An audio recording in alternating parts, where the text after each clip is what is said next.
afin de partager, discuter, apprendre, rencontrer, s'informer et comprendre ensemble sur tous les sujets concernant l'éducation et la famille.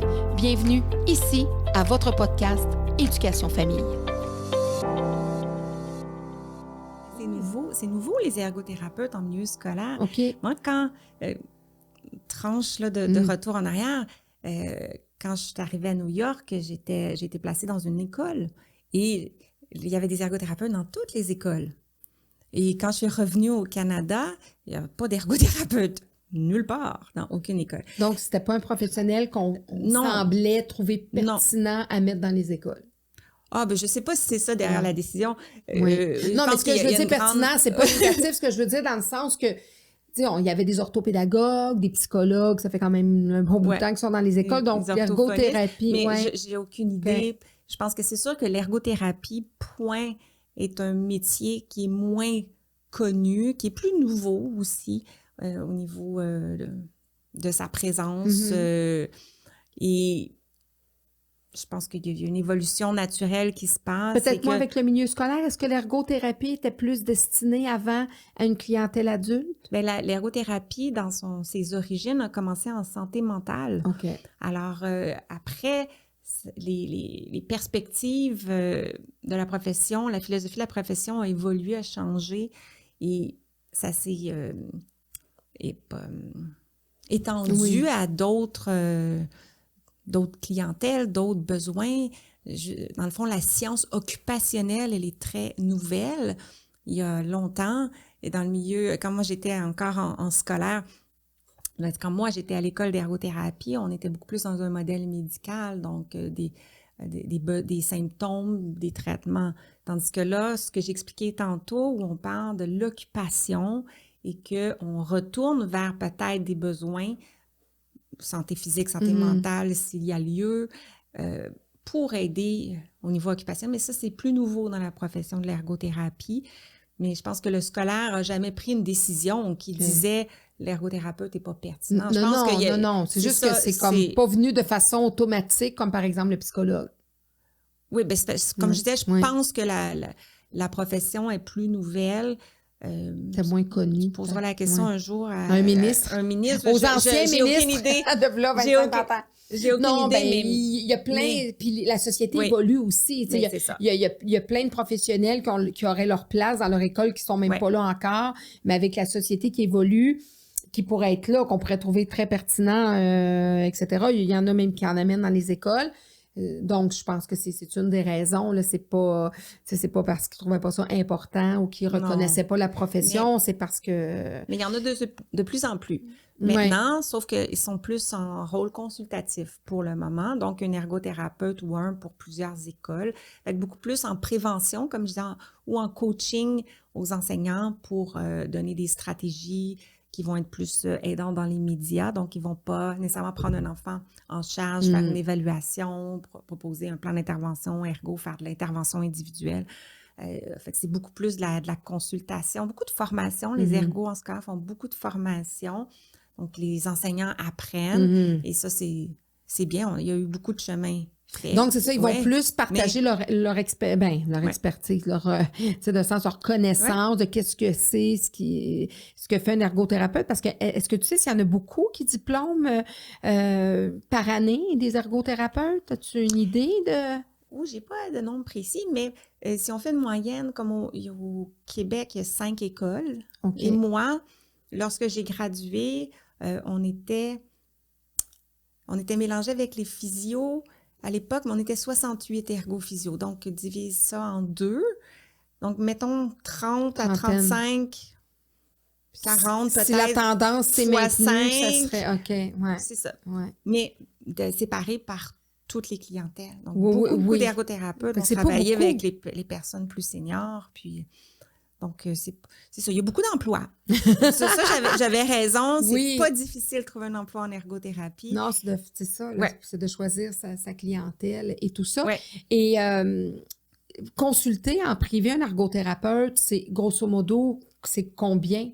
C'est combien la pratique, mettons, pour 1 heure en ergothérapie pour ceux qui se demandent? Je vais parler de la pédiatrie. Oui. Je connais moins là, au niveau des autres.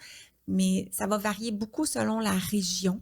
Alors, plus qu'on est dans un centre comme Montréal, plus ça peut être un petit peu plus dispendieux. Je dirais que le coût moyen, c'est comme 120 $ par heure. Okay. Si on va dans les régions éloignées, ça pourrait aller là, à 90, 80, mais c'est à peu près la moyenne, là, selon le niveau d'expérience de l'ergothérapeute aussi va influencer. Donc, celles qui ont peut-être 15-20 ans d'expérience vont demander un petit peu plus. Là. Puis les parents qui n'auraient pas, mettons, ces ressources financières-là, y a-t-il des ressources? Y ont-ils des endroits vers lesquels ils peuvent se tourner? Pour obtenir de l'aide, soit un diagnostic, soit de l'aide, un soutien. Est-ce qu'ils peuvent, eux, aller chercher certaines ressources? Je sais que tu as écrit 5 livres, donc est-ce qu'il y a des ressources qu'ils peuvent aller chercher pour eux aider leur enfant, en fait, à changer certaines choses? Au Québec, la première chose à faire, si on a des préoccupations au sujet du développement ou du fonctionnement de notre enfant, c'est d'en parler au pédiatre. Et il va vous diriger vers le réseau public, donc le CLSC, les hôpitaux, selon le type de problématique. L'attente peut être longue, c'est sûr. Et si on n'a pas justement la capacité d'aller vers le privé, il peut y avoir de l'attente aussi au privé. Oui. Beaucoup, malheureusement. Alors, mais là, c'est là que, oui, il y a des livres, il y a de plus en plus d'ergothérapeutes, dont moi, qui écrivent. Alors, il y a plusieurs ressources à ce niveau-là. Et... mais moi, je parle beaucoup de stratégies au quotidien qui touchent la motricité. Oui, parce que c'est mes prochaines questions en lien avec la motricité, des signes avant-coureurs d'un enfant, des petits trucs. Qu'est-ce que tu auras donné aux parents là, qui auraient des petits trucs à recevoir en lien avec certaines choses qu'ils peuvent observer? Bien, en fait, le développement moteur... C'est beaucoup de choses. C'est beaucoup de choses et c'est... c'est pour ça que le livre... Oui, ton livre « Bouger pour grandir » qui vient de sortir. Qui vient de sortir hier. Sorti du four. Oui. Et « Bouger pour grandir » parce que il faut bouger pour grandir. Bouger, c'est la vie. Le développement, autant le cognitif, tout part de bouger. Et il faut permettre aux enfants de bouger dans toutes les positions, sur le ventre, sur le dos, sur le côté. Donc, un parent qui veut faire de la prévention dès son jeune âge, faire bouger ton enfant. Donc, mais faire bouger, mais permettre de bouger. Donc, c'est sûr qu'on prend notre enfant, on l'aime.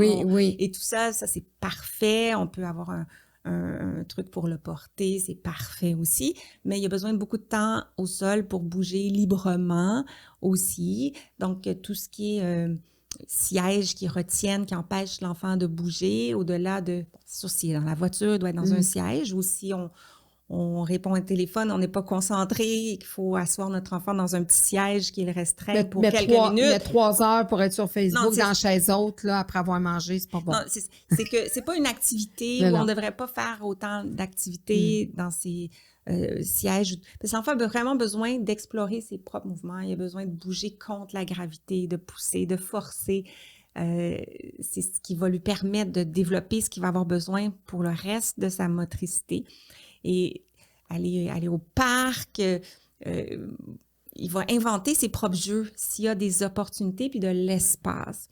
Et c'est sûr qu'à l'école, il y a des récréations, mais il faut qu'en dehors de l'école ou en dehors de la garderie, que l'enfant puisse avoir beaucoup d'opportunités.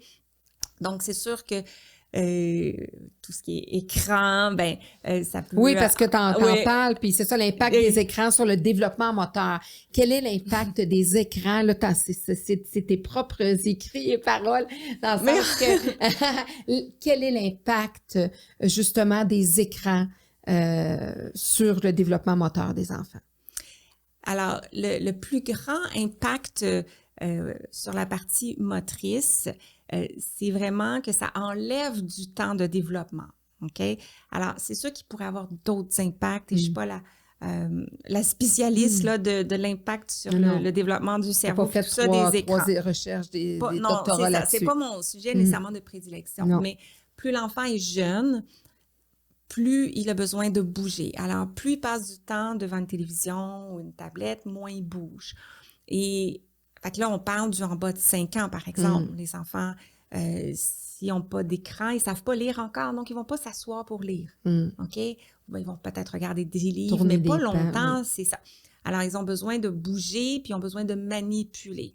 Alors, pas besoin de rien de spécifique, mais tout ce qui a une forme, tout ce qui est petit va développer la motricité fine. Et l'enfant a besoin de beaucoup de temps pour manipuler les choses librement, incluant des outils. Les outils, les crayons et les ciseaux, c'est pas juste à la maternelle que c'est utile. Donc, l'enfant peut commencer à explorer ça très jeune. Encore là, c'est pas de lui enseigner, c'est pas de dire voici un coloriage de 3 ans au coloris. C'est juste papier, crayon, ciseaux, supervision, bien sûr. C'est juste de tenir un crayon dans ses mains, puis d'apprendre à apprivoiser l'objet.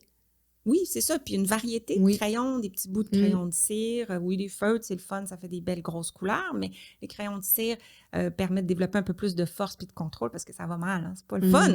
Mais quand tu as 2 ans, tu le sais pas. Non. Tu le sais pas. Il y a déjà assez de couleurs, tu es content.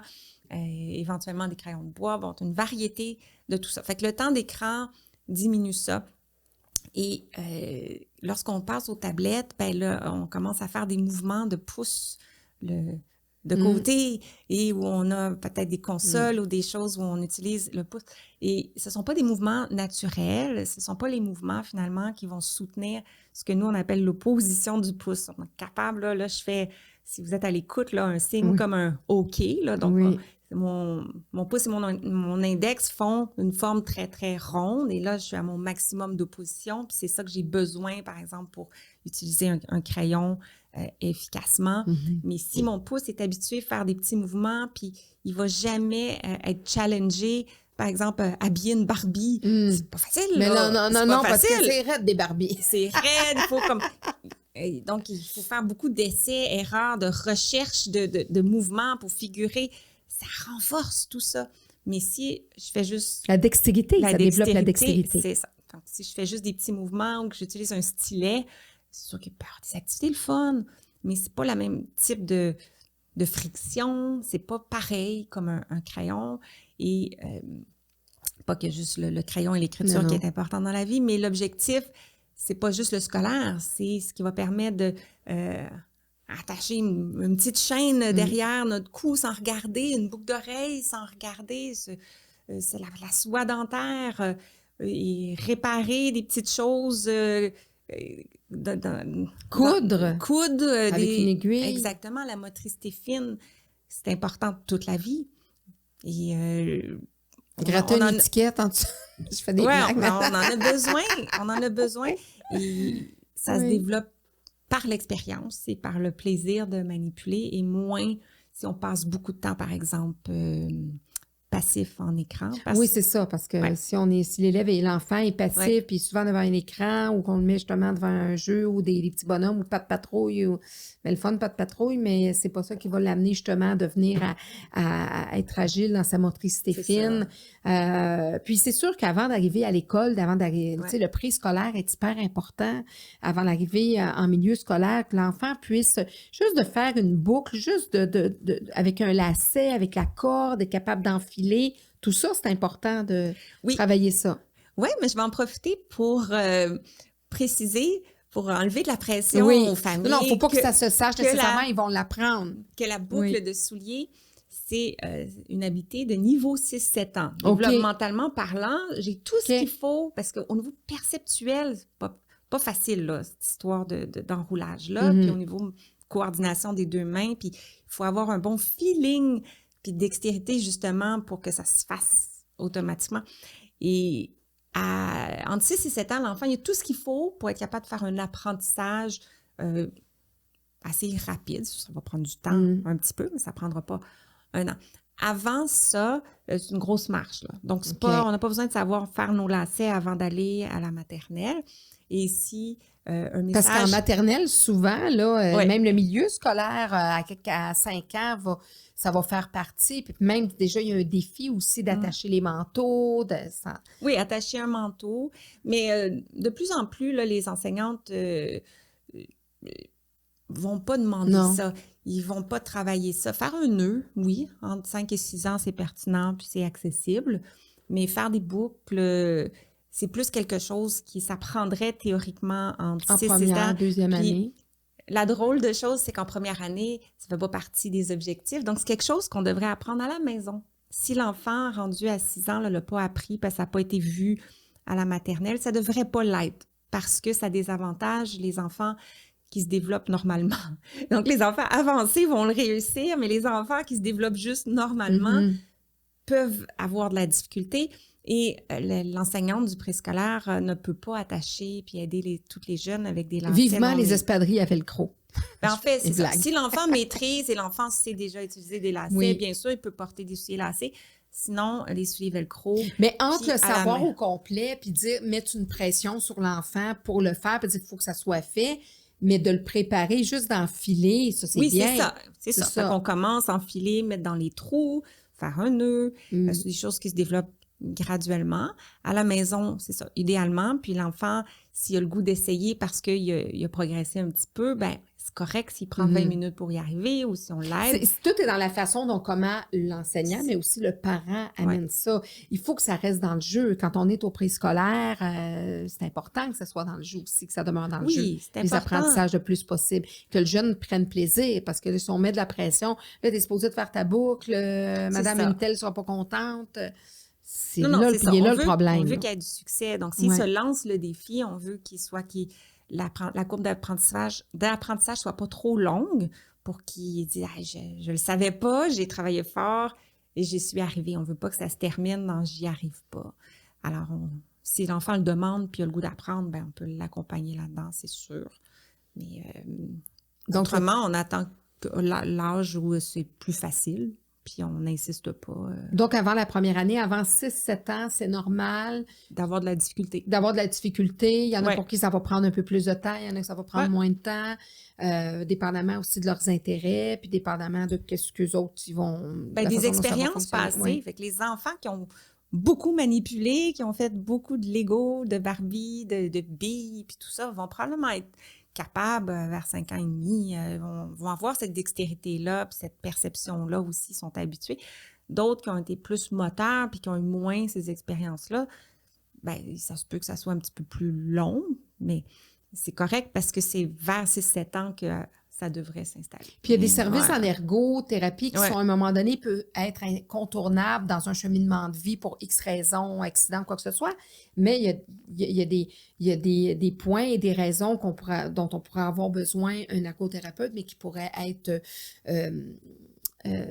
enlevés, comment je pourrais dire, par la prévention, justement. J'aime ça ce que tu dis. Oui. Tu sais, dans le sens que je pense que des parents, en tant que parents, on peut tous prévenir le fait d'éviter d'avoir affaire à un ergothérapeute. Oui, parce que... Pas parce que je veux t'enlever des clients, là. Non, mais j'aime ça ce que tu dis. Tu veux dire, parce que... Oui, parce que, comme je disais, les listes d'attente sont longues en ergothérapie, pas parce qu'il n'y a pas assez d'ergo. Non. C'est parce qu'il y a beaucoup de clients. Et je pense, c'est ma perspective, mon expérience, c'est qu'il y a beaucoup trop de clients entre 5 et 6 ans. Alors, lorsque les enfants entrent au préscolaire, on a des enseignantes qui sont très formées, très compétentes et les enseignantes vont rapidement voir que l'enfant, c'est sûr que chaque enfant se développe à son rythme, mais comme je disais, les enseignantes sont très compétentes pour voir que si le rythme est un petit peu plus lent et que ça risque de nuire à l'enfant d'ici la fin de l'année ou qu'il ne sera pas prêt pour la première année. Là, on lui montre à écrire, puis c'est une plus grosse marche au niveau moteur et académique aussi. Donc, moi, je parle beaucoup sur les réseaux sociaux. Je suis tombée dans ces sujets-là probablement parce que c'était des besoins de découpage puis de prise du crayon. Et tracer des lignes, les fameux dessins à numéros là, avec un crayon, là, c'est ça, là, c'est toute la prévention. En fait, c'est des activités qui intéressent l'enfant, mais l'objectif, c'est pas que l'enfant sache dessiner, qu'il sache... c'est qu'il soit capable de le faire s'il a le goût de le faire. C'est qu'il faut qu'il ait ce qu'on veut, c'est qu'il développe sa motricité globale et fine. Et là, même s'il n'a jamais joint des points, puis il n'a jamais dessiné de triangle avant parce qu'il était moins intéressé, il va être prêt pour l'apprendre puis le faire quand l'enseignante au préscolaire va dire on dessine des formes, on dessine un soleil. À ce moment-là, il va être prêt. Mais il y a beaucoup d'enfants encore qui vont arriver, par exemple, dans mon bureau, ou qui arrivaient, parce que j'en vois moins, on va parler de main, qui tiennent, par exemple, encore le crayon peut-être dans toute la main, comme un enfant là, qui serait beaucoup plus jeune. Ou qui vont manger aussi comme ça, qui vont prendre la fourchette comme ça aussi. Oui, mais ça, c'est ça. C'est un petit peu plus habituel, puis c'est un petit peu plus compliqué aussi au niveau de... Ça prend de la motivation, puis des fois, c'est parce qu'on ne pense pas de montrer à l'enfant à faire autrement. Puis c'est très social aussi, la prise de... La fourchette. La fourchette, c'est ça. Mais... le crayon, de tenir le crayon. C'est ça, si l'enfant arrive en préscolaire et qu'il y a peu découpé et qu'il est encore au niveau d'apprendre à quels doigts vont dans quel trou, tenir ma feuille, bien, à ce moment-là, c'est un petit peu plus difficile de fonctionner parce que les activités au préscolaire ne sont plus apprendre à découper ou apprendre à dessiner. Ils sont dessinons quelque chose pour apprendre des sons ou quelque chose d'autre là, sur la nature ou peu importe. Donc, ça devient un instrument d'apprentissage, de savoir découper et tout ça. Donc, sans m'éloigner trop du sujet qui était, je pense que toutes les demandes qui arrivent par la référence des enseignantes du préscolaire auraient pu être évitées si l'enfant avait eu accès à beaucoup d'activités pour son développement. Quand il était plus jeune, juste jouer. Juste, c'est ça, beaucoup. Jouer, de la pâte à modeler. C'est ça. Un peu de tout. Les billes, comme tu disais, habiller des Barbies. C'est ça. Les billes. Voilà. Donc, les sortir, pas d'enlever complètement les écrans. Je pense que c'est l'enjeu des nouveaux enfants aujourd'hui, avec les parents qui sont hyper débordés. Mettre un enfant devant un écran, là, tu peux faire le ménage de ta maison 3 étages facilement. Tu sais, dans le sens que je dis à la blague. Mais c'est pratique. Ça peut être très pratique, mais sauf qu'au niveau moteur, à un moment donné, au niveau de la dextérité, tout ça, ça peut rattraper l'enfant. On veut s'assurer qu'on suit, qu'on surveille un peu son développement, qu'on est conscient que chaque enfant se développe à son propre rythme et que si le rythme est un petit peu plus lent, que là, on s'intéresse peut-être à trouver des stratégies un petit peu plus spécifiques ou de stimulation qui vont être un peu plus intentionnelles. Donc, comme je disais, manipuler n'importe quoi, jouer, faire des parcours, aller dehors, c'est super. Mais si on voit que l'enfant ne fait pas ce que les enfants 1 an plus jeunes font, on est un peu en train de prendre trop de retard. C'est à ce moment-là que, justement, on peut... Puis c'est un peu la vocation du livre. Bouger pour grandir. Comprendre et favoriser le développement moteur des enfants. Donc, on comprend à travers ce livre-là, puis on donne des pistes, justement, aux parents. Qui voudraient peut-être stimuler un peu plus spécifiquement. Donc, l'enfant n'a pas besoin de grand-chose de spécifique lorsque ça se passe bien.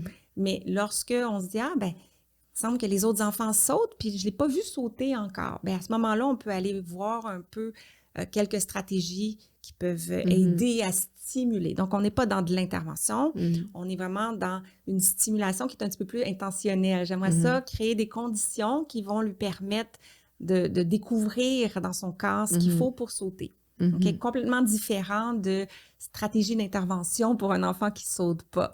Parce que, comme je disais, c'est à ce moment-là que si on est très inquiet et qu'il y a beaucoup de choses, parce que, si on a accès à consulter un ergothérapeute, là, il va avoir une évaluation, puis il va pouvoir dire, qu'est-ce qui se passe? Pourquoi cet enfant-là n'arrive pas encore à sauter ou à brosser ses dents? Je parle juste la partie motricité, là, pas la partie intérêt. En fonction de s'habiller. Donc, il faut que j'attache ces boutons de pantalon. Bien, la majorité des enfants de l'âge le font. Donc, quand il y a juste une habileté, des fois, c'est pas significatif. Mais quand ils commencent à en avoir beaucoup, de là, c'est ça. C'est bien de suivre sans s'accrocher. Là, c'est pas comme suivre une grille développementale étape par étape puis être stressé, mais de garder un œil sur comment ça se passe puis mettre en place des conditions pour l'enfant là, qui aurait besoin d'un petit coup de pouce, justement, pour prévenir que... Parce que, puis toi, tu le sais, tu travailles en accompagnement scolaire et lorsque l'enfant est jeune, on est dans des jeux, puis il n'y a pas de pression, il n'y a pas d'attente, il n'y a pas de bulletin, il n'y a rien. Donc, il n'y a pas d'obligation. Il n'y a pas de curriculum à suivre. Donc, on a toute la voie pour justement stimuler, permettre aux choses de se mettre en place. Puis d'essayer de faire des essais-erreurs. Écoute, je vais essayer telle chose, ça ne l'intéresse pas. Donc, il y a quand même, je dis provoquer, c'est peut-être pas le bon mot, mais c'est le parent, en faisant de la prévention, en provoquant certaines activités, aller faire un pique-nique, faire des roulades. Viens, on va faire des roulades dans le gazon. Mais des roulades dans le gazon. Mais si le petit veut pas faire de roulades, parfait. Tu veux pas les faire comme ça, tu peux les faire de l'autre sens. Mais d'initier, là, je dis provoquer, mais initier des choses. Tu sais, c'est ça. Donc, d'initier des activités qui vont faire en sorte que notre enfant va développer justement sa motricité globale qu'on appelle, qui est plus de se mouvoir son corps, marcher, des fois avec des petits... c'est ça, de trouver toutes sortes d'activités comme ça. T'es bonne, tu complémentes bien ce que je dis, parce que c'est exactement ça.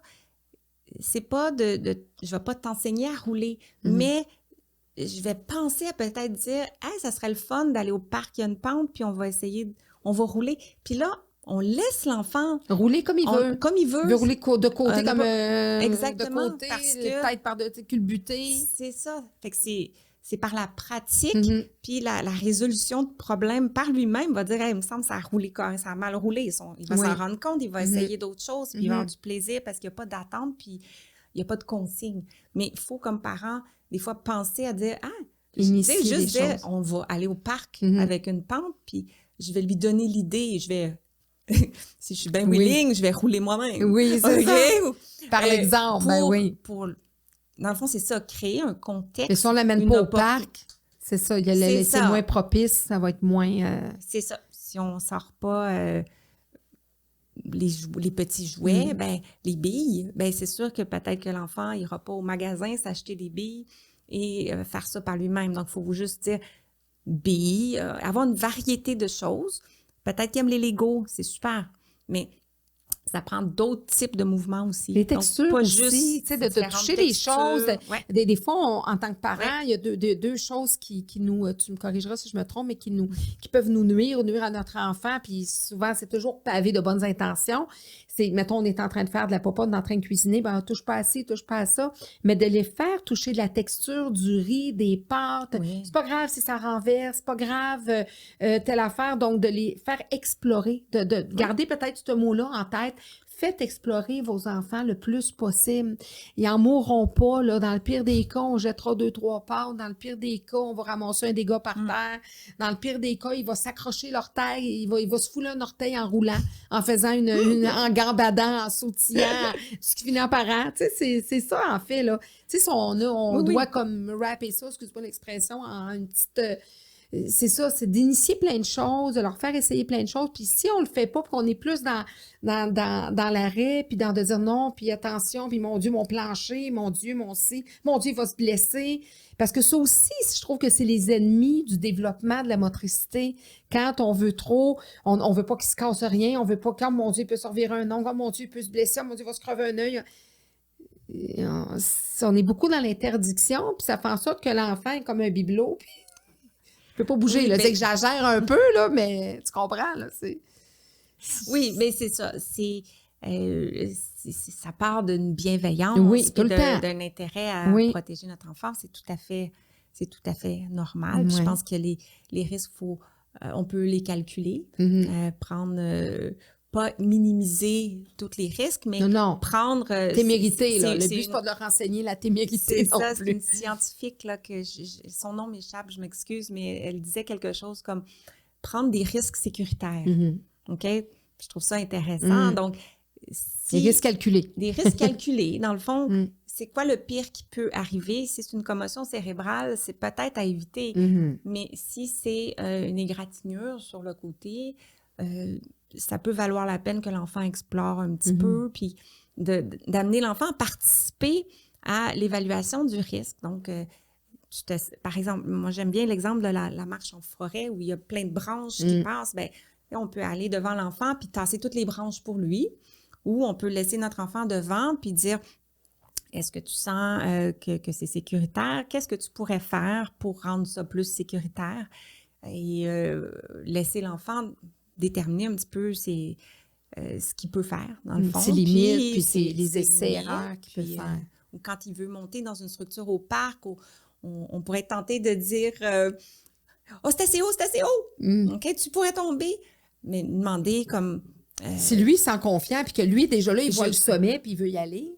C'est ça. Donc, on peut lui demander, lui, d'évaluer quand est-ce que c'est assez haut, selon lui, de prendre connaissance. Donc, regarde à quelle hauteur tu es rendu, regarde le sol, lui donner l'information que nous, on utilise pour dire « Ouh, c'est assez haut. » Mais même eux aussi, là, ils vont être là, ils vont regarder, il y en a qui vont arrêter en plein milieu, ils vont dire « Ah, là, je pense que, tu sais, instinctivement, ils vont redescendre, puis c'était leur limite du jour, puis avec là, le danger, c'est de pas dire « Ben non, vas-y, t'es capable, t'es allé jusqu'au milieu, t'es capable d'aller jusqu'en haut. » Donc, c'est de forcer, ça c'est moins adéquat. On veut pas le mettre en situation de risque, mais de calculer tout ça, de dire ça fait partie de l'apprentissage, le risque moteur aussi. Pour éviter justement, c'est vraiment des petites choses, aller dans la prévention.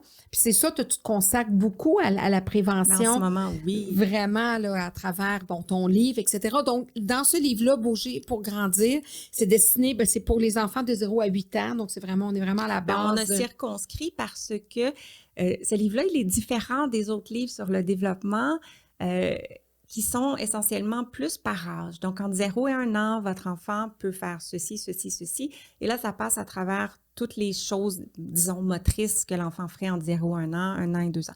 Et ce qu'on a fait, moi et Solène, ma co-autrice, Solène Bourque, psychoéducatrice, c'est de présenter par occupation, par activité. Donc, tantôt, je parlais de sauter. Fait qu'à ce moment-là, on va avoir dans toute la catégorie motricité globale, disons, on va avoir apprendre à sauter.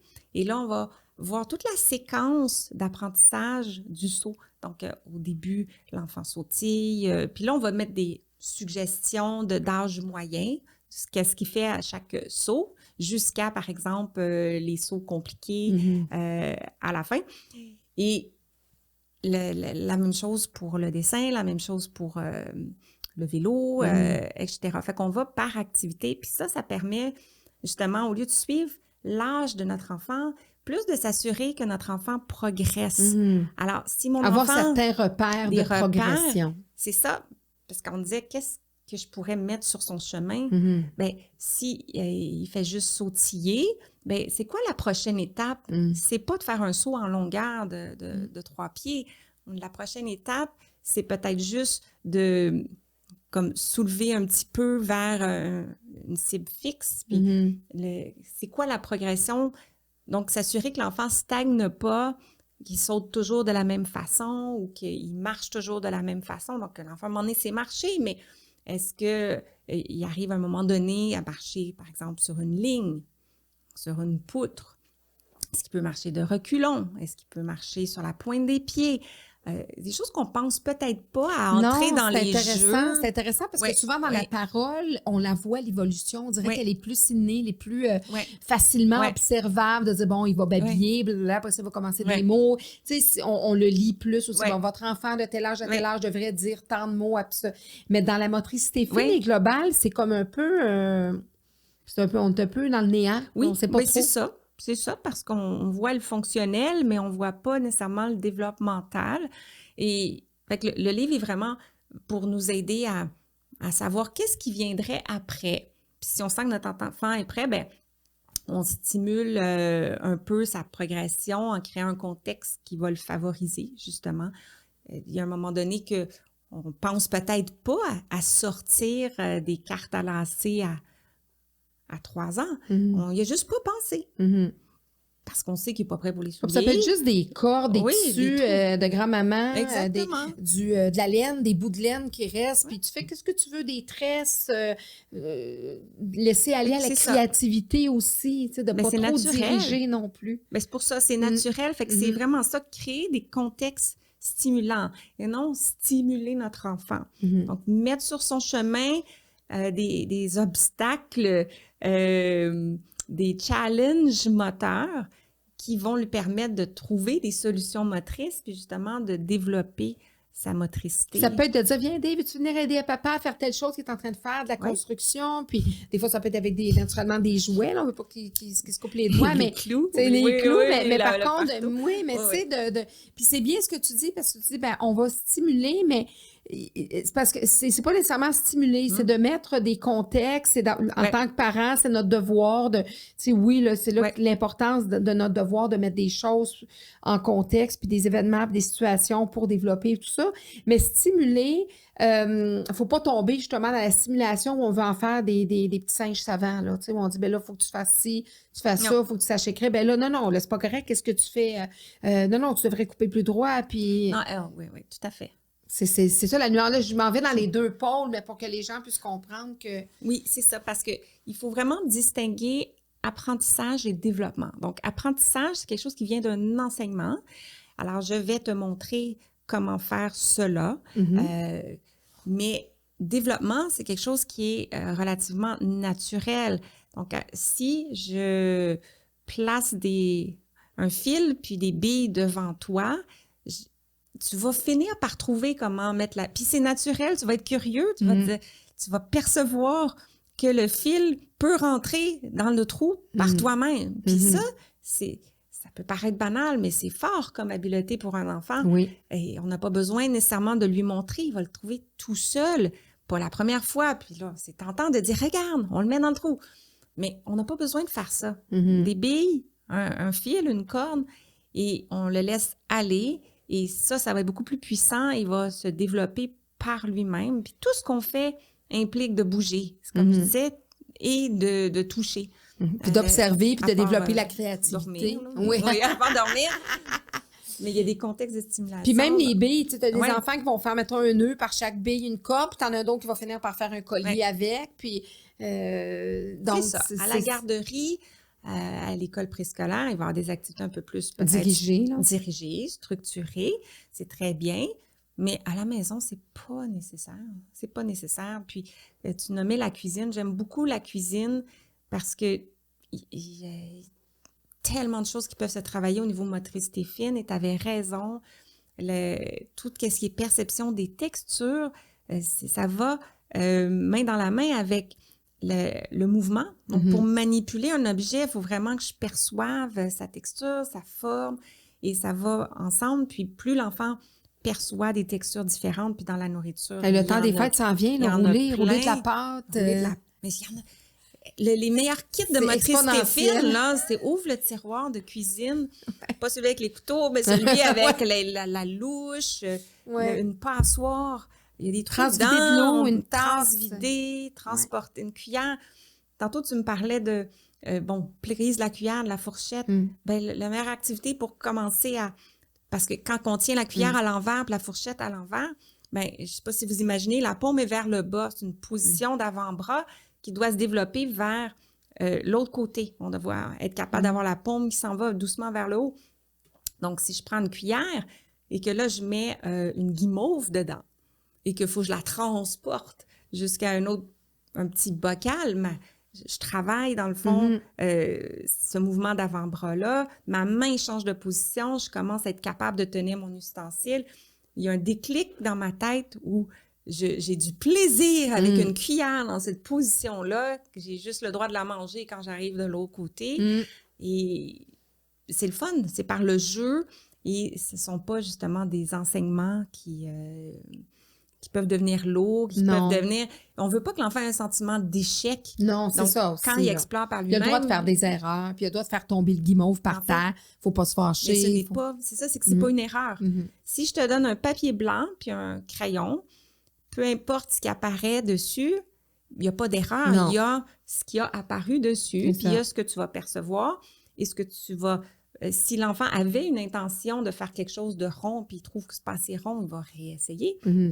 Mais si je donne une feuille à colorier, là, oui, à quelque part, il va dire « ça me dérange pas d'avoir colorié à travers les lignes », mais de plus en plus, à un moment donné, il va voir. Il est quand même intelligent. Il sait qu'il voulait rester dans la ligne, puis ça n'a pas fonctionné. Donc, c'est moins le fun que juste je vais à mon rythme avec des matériaux puis des choses qui ne mènent pas à de l'échec. Donc, de la pâte à modeler puis des ciseaux, il n'y a pas plus de fun que ça. Là. Mais non. Alors, mais des ciseaux avec des des formes à découper avec des lignes au début, ben là, si j'arrive pas à rester sur la ligne, je peux être déçue. Oui, c'est ça, ton estime de toi. Ça me démotive à vouloir continuer, puis c'est en pratiquant que je me développe.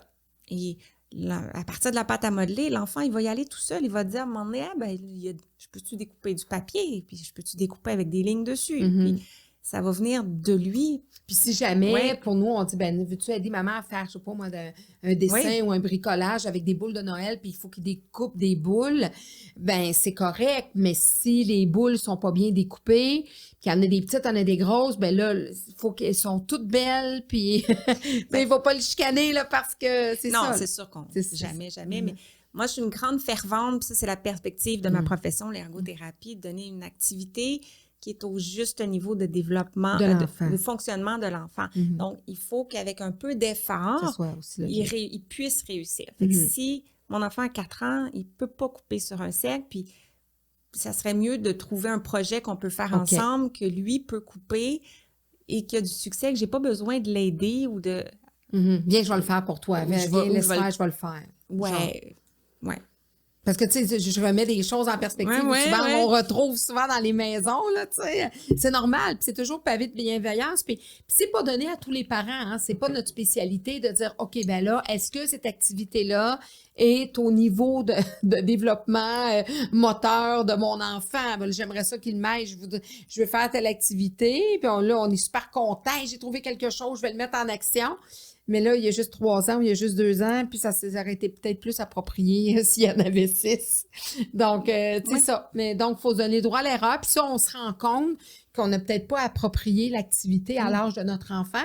Juste de voir que si le résultat n'est pas escompté ou qu'on se dit, c'est pas votre enfant, c'est pas vous, c'est juste l'activité peut-être qui aurait été. Mais l'important, c'est la relation. Oui, c'est sûr que si on veut faire un bricolage de Noël, de boules de Noël qui est plus avancé parce que c'est l'activité familiale et que ça arrive puis qu'on aide l'enfant, c'est bien parfait. C'est l'enfant a besoin d'assez d'opportunités où il peut faire à son rythme et réussir à son rythme. Puis que les balises soient assez larges. Exactement. Dans le sens que le terrain de jeu est assez large pour travailler beaucoup sa créativité. Là, on parle beaucoup de motricité, puis naturellement, on parle d'ergothérapie, mais il y a beaucoup la créativité.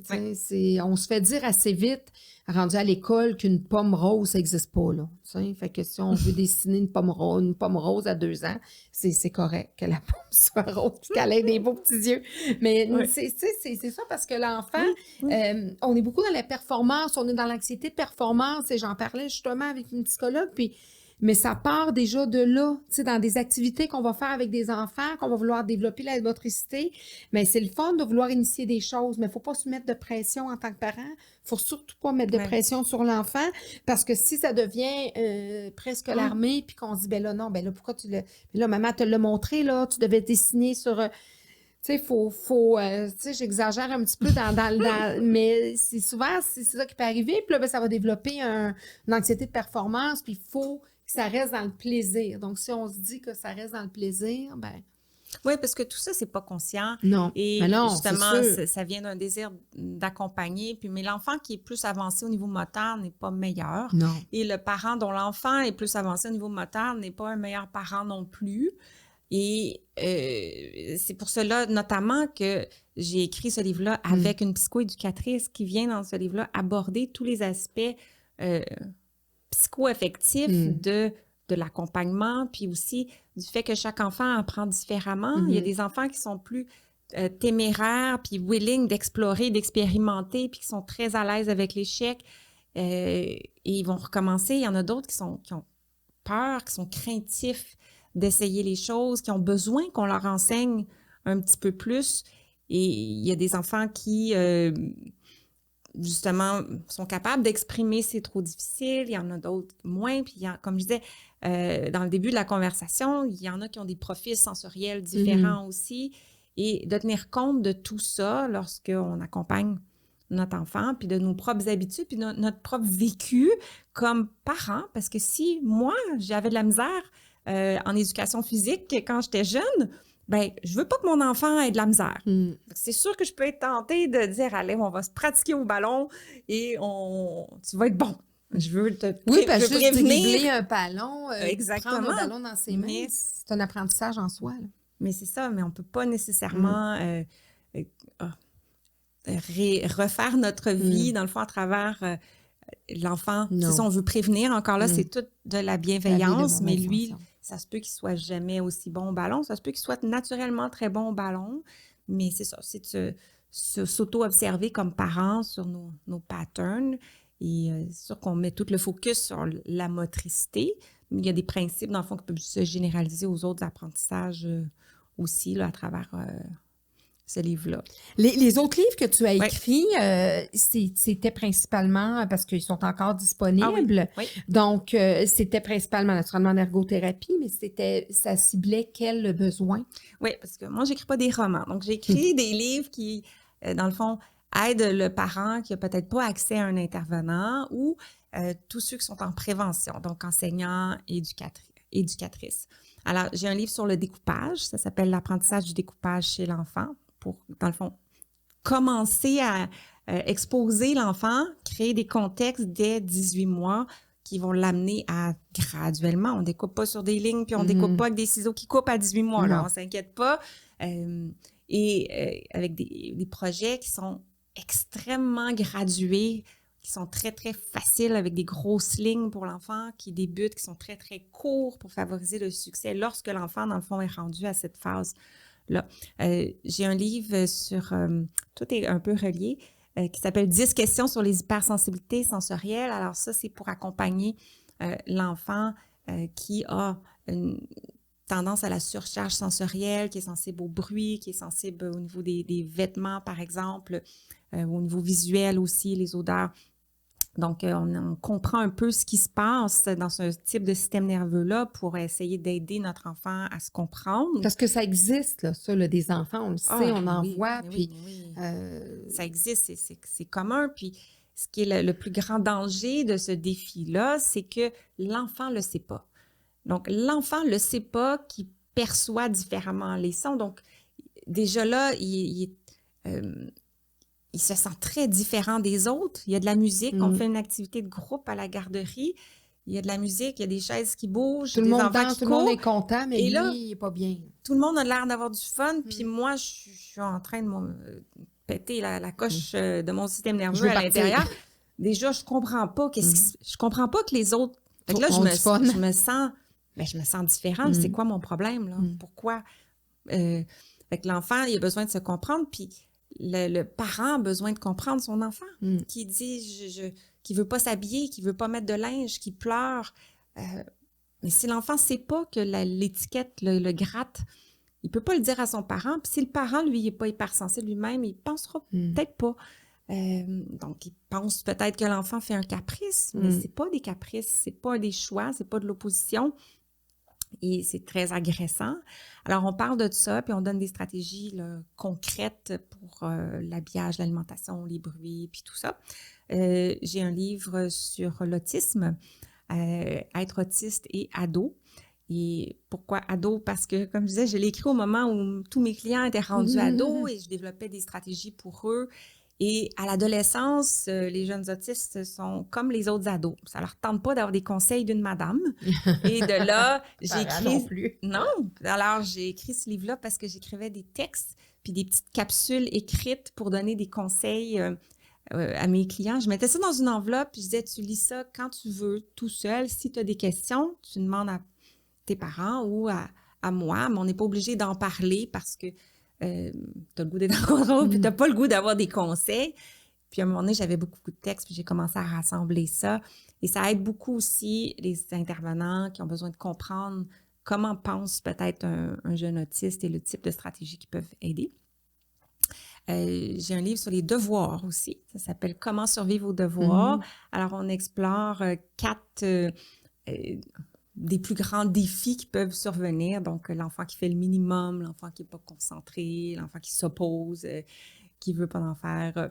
Alors, on donne des stratégies concrètes aussi pour mettre en place, dans le fond, des conditions gagnantes pour que ça se passe bien, la période. Là, je dis les devoirs, les écoles donnent de moins en moins de devoirs, mais c'est dès qu'il y a de l'étude, dès qu'il y a des choses à faire à la maison, à ce moment-là, on peut avoir des bonnes stratégies là-dedans. J'en ai-tu oublié un? T'es tendu à celui-là, c'est le 5e. On avait... oui, c'est ça. T'en élaboré. En tout cas, s'il en manque, il en manque pas gros. Le livre sur le découpage et celui sur l'autisme sont disponibles en anglais aussi. Oui, c'est ça. Donc, c'est super. Et là, toi, là, tu disais, moi, c'est ça, je m'amuse, je continue à ma mission là, à travers, naturellement, tout mon bagage.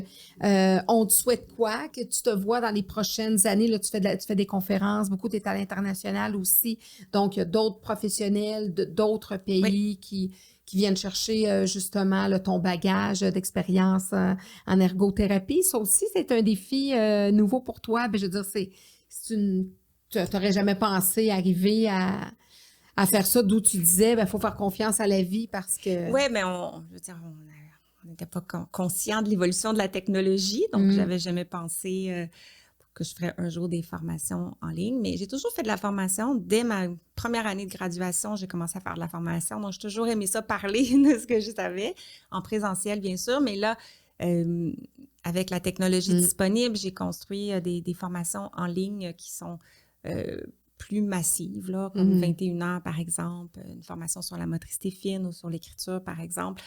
Ça, c'est disponible aux ergothérapeutes, mais j'ai une formation aussi pour les enseignantes, par exemple, du préscolaire. Donc, on voit que les besoins qui touchent le développement de l'enfant, son fonctionnement en classe 4-6 ans, donc motricité globale, motricité fine, préécriture, découpage. Ça vient complémenter leur propre formation. Exactement. Puis, toutes ces formations-là, ce qui est le fun, c'est qu'elles sont disponibles pendant 1 an. Okay. Donc, l'enseignante, comme l'enfant, j'applique les mêmes principes, peut aller à son propre rythme. Et je demeure disponible là, à travers ça pour poser pour répondre à leurs questions. Et tous les jours, je fais des petites capsules. Comme tu disais, je m'amuse, j'adore ça. Alors, je fais des petites capsules éducatives. Là. Je parle justement beaucoup de motricité, de choses préscolaires, crayons, ciseaux.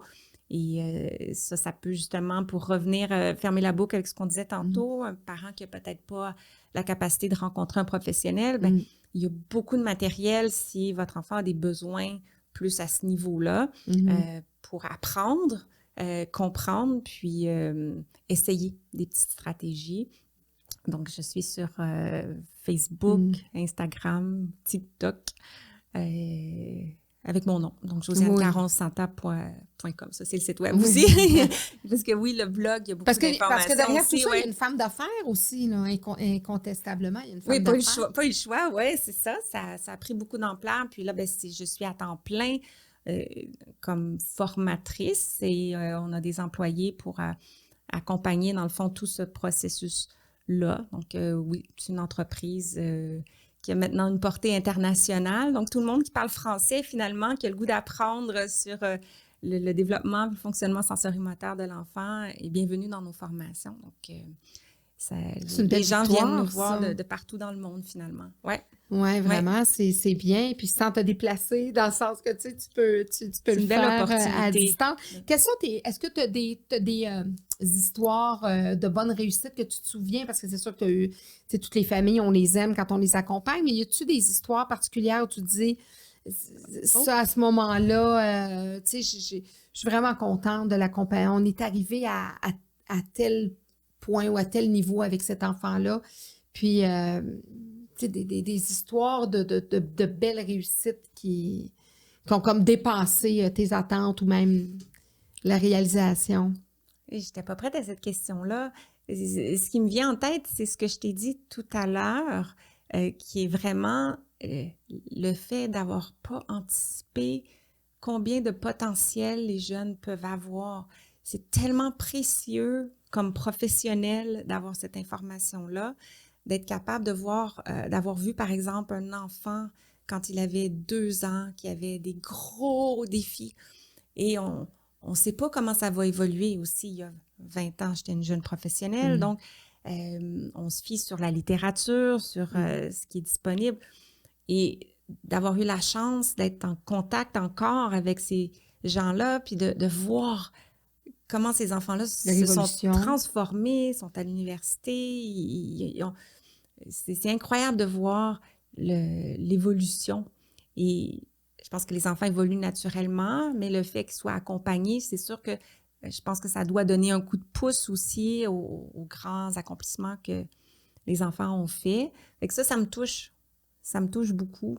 Et quelque chose d'autre, peut-être banal, mais c'est qu'à travers les vidéos que je partage au quotidien, je rejoins des gens de partout dans le monde qui n'ont pas accès à des services, qui sont dans toutes sortes de pays. Oui.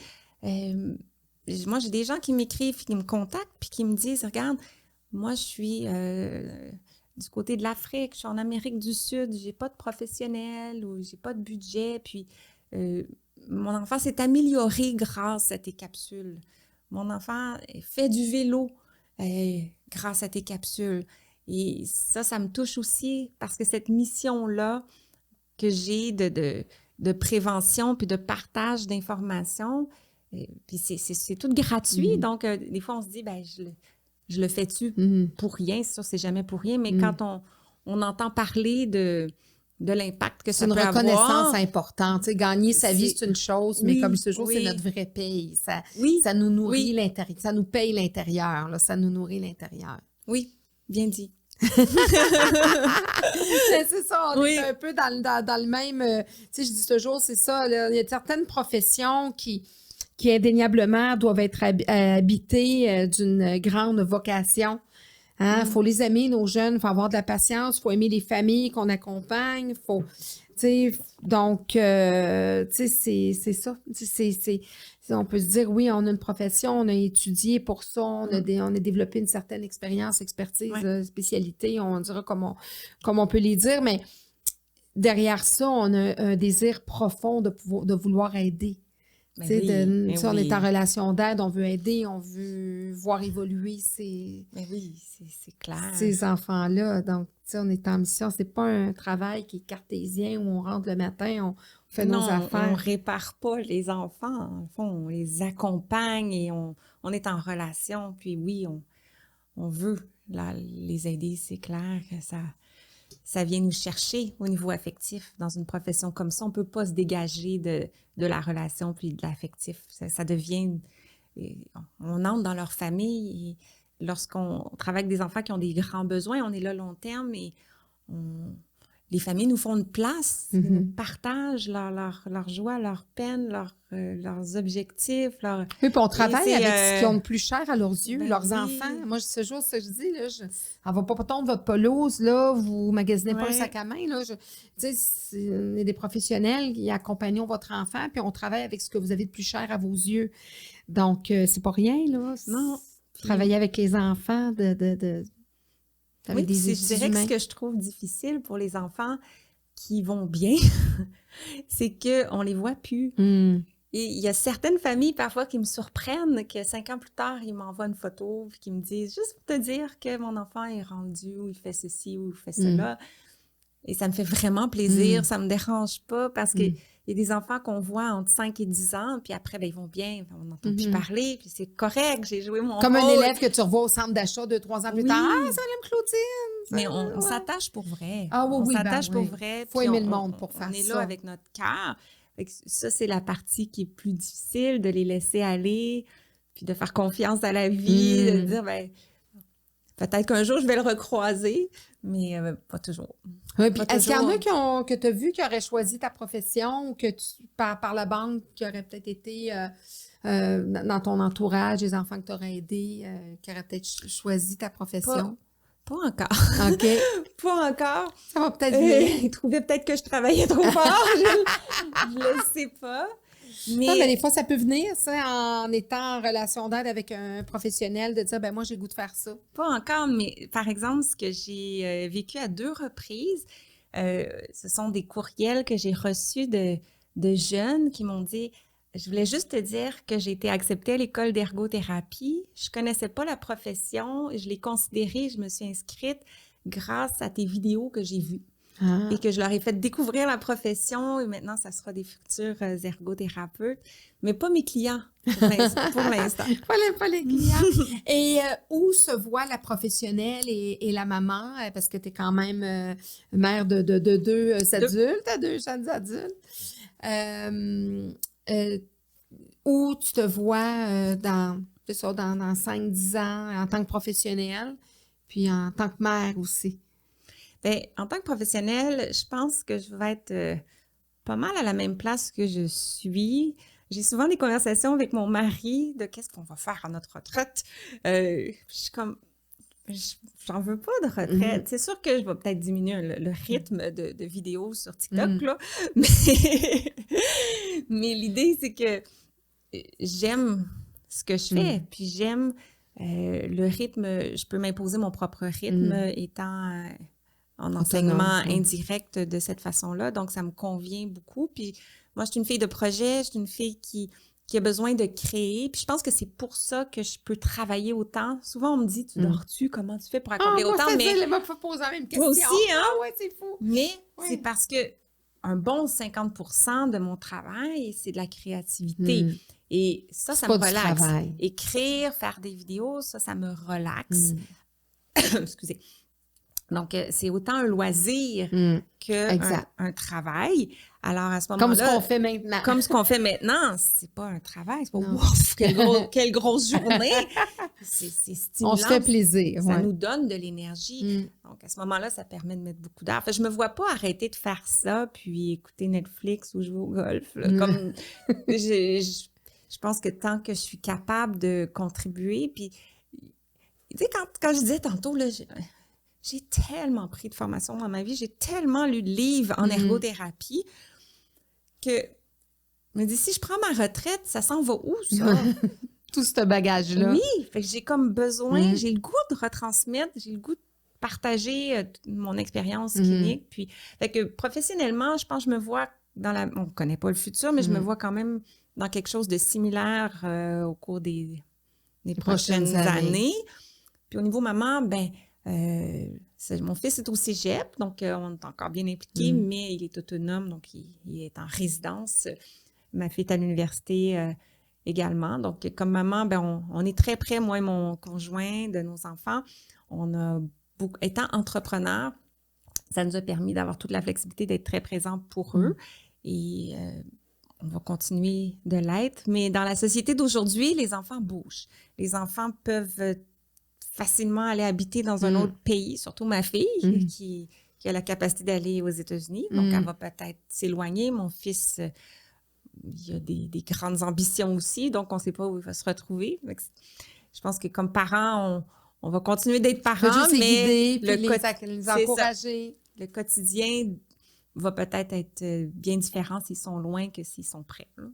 Fait qu'à voir. En tout cas, je te souhaite vraiment de continuer ta mission parce que puis je suis contente parce qu'on a parlé vraiment de façon plus détaillée qu'est-ce que c'était qu'être ergothérapeute. C'est quand même un professionnel qui est très important dans l'aspect développemental de l'enfant. Je trouve. Vraiment. Donc, puis des fois, c'est ça, c'est peut-être pas il y en a qui savent possiblement même pas que ça existe. Et puis, ou que ça peut être tant utile. Donc, je ferais ça bien. Puis ce livre-là, ça va vraiment être bien. Et moi, mais je sais pas, tu as déjà été voir un petit peu mes podcasts. Je sais pas si tu avais été voir jusqu'à la fin de mes podcasts, mais j'ai remis un diplôme à tous mes invités. Ah, j'ai vu ça dans un podcast. Oui. Alors, donc, c'est qu'un prof, ça remet des diplômes. Okay. Alors, tu auras ton diplôme. Naturellement, ce ne sera pas le premier parce que tu en as un en tant que professionnel. Mais c'est un diplôme humain que j'aime bien concocter pour tous mes invités. Alors, de chemin, un peu de parcours. Alors, certificat d'engagement décerné à Josiane Caron-Santa. Alors, pour la profession qu'elle a choisie ainsi que l'engagement qui y est rattaché, pour ses 25 années d'expérience dans le domaine qui l'anime, pour ses réalisations et ses créations qui visent toujours à offrir plus à la clientèle à laquelle elle s'est dévouée, pour sa clinique privée spécialisée en ergothérapie, pour les conférences et les formations utiles et pertinentes, pour les projets devenus internationaux, pour les nombreux ouvrages écrits et ses autres implications destinées au grand public, pour le mentorat qu'elle exerce auprès d'autres professionnels, parce qu'elle a fait de ses embûches des points forts à développer, parce que finalement, sa relation avec sa cote-R était avant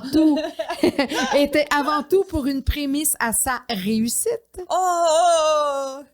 Qu'est-ce que c'est le fun! Là, la cote-R, on vient de ça. On vient de la... On vient de comment on pourrait dire ça? Oui. De revirer la situation. C'est ça, on a changé sa connotation. Oui, c'est vraiment la cotasse. C'est pour réussite. C'est pour ça ta cotasse. Oui. C'est réussite.